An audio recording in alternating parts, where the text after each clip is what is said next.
ప్రతిష్టాత్మకంగా చేపట్టిన special intensive revision ప్రక్రియకు దేశ అత్యున్నత న్యాయస్థానం సుప్రీంకోర్టు గ్రీన్ సిగ్నల్ ఇచ్చింది.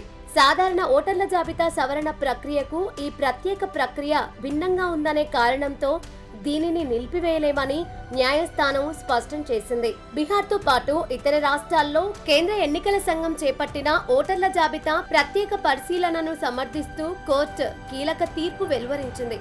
భారత ప్రధాన న్యాయమూర్తి జస్టిస్ సూర్యకాంత్, జస్టిస్ జయమాల్యా బాగ్చీలతో కూడిన ధర్మాసనం ఈ మేరకు తుది తీర్పును ప్రకటించింది. ఈ తీర్పుతో దేశంలో ఓటర్ల జాబితా నవీకరణకు ఉన్న చట్టపరమైన అడ్డంకులు తొలగిపోయినట్లయింది.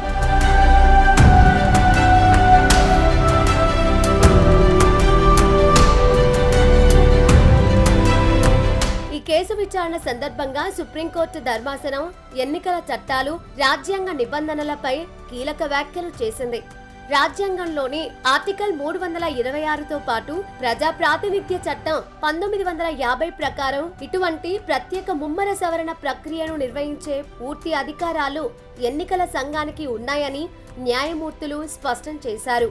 సర్ ప్రక్రియ ద్వారా సాధించాలనుకుంటున్న ఓటర్ల జాబితా పారదర్శకతకు, దేశంలో స్వేచ్ఛాయుత, నిష్పక్షపాత ఎన్నికల నిర్వహణ అనే రాజ్యాంగ లక్ష్యానికి ప్రత్యేక సంబంధం ఉందని ధర్మాసనం అభిప్రాయపడింది. ఈ ప్రత్యేక ప్రక్రియ ప్రస్తుత ఎన్నికల చట్టాలను ఎట్టి పరిస్థితుల్లోనూ ఉల్లంఘించడం లేదని, పైగా ఆర్టికల్ 324 కింద రాజ్యాంగం కల్పించిన ఆదేశాలకు ఇది మరింత జీవం పోస్తోందని కోర్టు పేర్కొంది. ఓటర్ల జాబితా సవరణ విషయంలో ఎన్నికల కమిషన్ తన చట్టబద్ధమైన అధికార పరిధిని దాటి ప్రవర్తించదని చెప్పలేమని ధర్మాసనం తేల్చి చెప్పింది. రాబోయే రోజుల్లో దేశవ్యాప్తంగా జరగబోయే ఓటర్ల జాబితా సవరణలపై ఈ తీర్పు తీవ్ర ప్రభావం చూపనుంది. మే 30వ తేదీ నుంచి దేశంలోని 16 రాష్ట్రాలు, 3 కేంద్రపాలిత ప్రాంతాలలో మూడో విడత మరియు చివరి దశ సెట్ ప్రక్రియ ప్రారంభం కానుంది. ఈ నేపథ్యంలో సుప్రీంకోర్టు ఇచ్చిన తాజా తీర్పు ఈ ప్రక్రియను వ్యతిరేకిస్తున్న ప్రతిపక్ష పార్టీలకు, పిటిషనర్లకు గట్టి ఎదురు దెబ్బగా మారింది. పట్టణీకరణ, వలసల కారణంగా ఓటర్ల జాబితాలో చోటు చేసుకునే మార్పులను సరిదిద్దడానికి, తప్పుడు ఓట్లను తొలగించడానికి ఈ ప్రక్రియ ఎంతో అవసరమని కోర్టు గుర్తించింది.